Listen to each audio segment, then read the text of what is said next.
Perkenalkan, nama saya Masita Sagala dari kelas 11 MIPA 1. Pada video kali ini saya akan menjelaskan mengenai perjanjian internasional.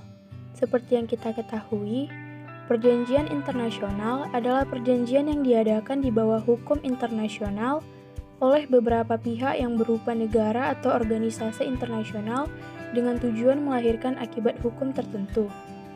Pada video kali ini, saya akan membahas mengenai peran dan pengaruh Indonesia dalam perjanjian bilateral Indonesia dengan negara Jepang.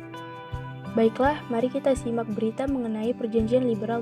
Pemerintah Indonesia dan Jepang menyepakati 4 poin kerjasama bilateral, di antaranya kerjasama di bidang kesehatan, ekonomi, dan pertahanan. Presiden Joko Widodo menyebutkan kunjungan Perdana Menteri Jepang di tengah pandemi ini menandakan arti penting hubungan bilateral kedua negara. Presiden Joko Widodo menerima kunjungan kenegaraan Perdana Menteri Jepang Yoshihide Suga Selasa sore di Istana Kepresidenan Bogor, Jawa Barat. Presiden Joko Widodo menyebut kunjungan Perdana Menteri Jepang kali ini menandakan arti penting hubungan bilateral kedua negara. Presiden memaparkan pertemuan bilateral ini menyepakati 4 poin kesepakatan kerjasama kedua negara. Pertama, kerjasama kesehatan terutama dalam penanganan COVID-19. Kedua, Travel Corridor Arrangement untuk bisnis esensial. Ketiga, memperkuat kerjasama ekonomi terutama dalam hal relokasi dan perluasan perusahaan Jepang di Indonesia. Keempat, kerjasama bidang pertahanan dan keamanan. Beberapa hal yang telah kita bahas dalam pertemuan antara lain yang pertama, kerjasama pengelolaan pandemi COVID-19.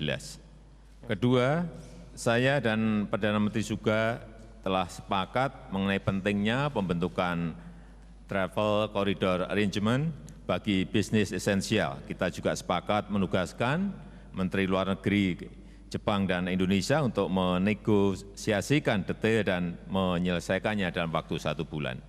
Ketiga, kita juga membahas upaya memperkuat kerjasama di bidang ekonomi. Jepang adalah salah satu negara mitra strategis Indonesia di bidang ekonomi.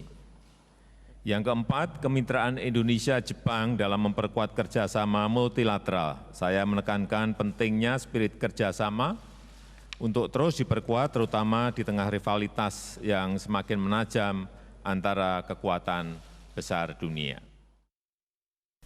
Perdana Menteri Jepang Yoshihide Suga menyatakan pihaknya akan memberikan pinjaman 50 miliar yen atau setara 6,9 triliun rupiah untuk penanggulangan pandemi COVID-19 di Indonesia. Selain itu, ada pula kerjasama dengan Lembaga Pengkajian Kesehatan dan Pengiriman Perawat. Kedua negara juga sepakat untuk memulai kembali perjalanan jangka pendek dengan melonggarkan isolasi mandiri 14 hari. Di bidang ekonomi, Jepang berkomitmen untuk meningkatkan kerjasama infrastruktur, seperti pembangunan MRT, kereta semi cepat Jakarta-Surabaya, hingga pembangunan pulau-pulau terluar. Sementara di bidang pertahanan, Jepang berkomitmen untuk mempercepat pembahasan peralihan peralatan dan teknologi pertahanan, serta mendorong peningkatan kualitas SDM dalam upaya penegakan hukum di laut. Peran Indonesia dalam perjanjian bilateral dengan negara Jepang. Pertama, Indonesia mempunyai peran sebagai tuan rumah dalam perjanjian bilateral tersebut karena perjanjian tersebut disepakati di negara Indonesia.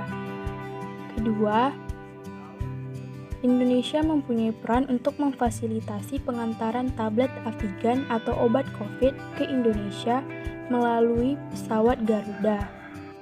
Ketiga, Indonesia mempunyai peran sebagai penyedia lahan bagi pembangunan industri atau relokasi perusahaan Jepang yang ada di Indonesia.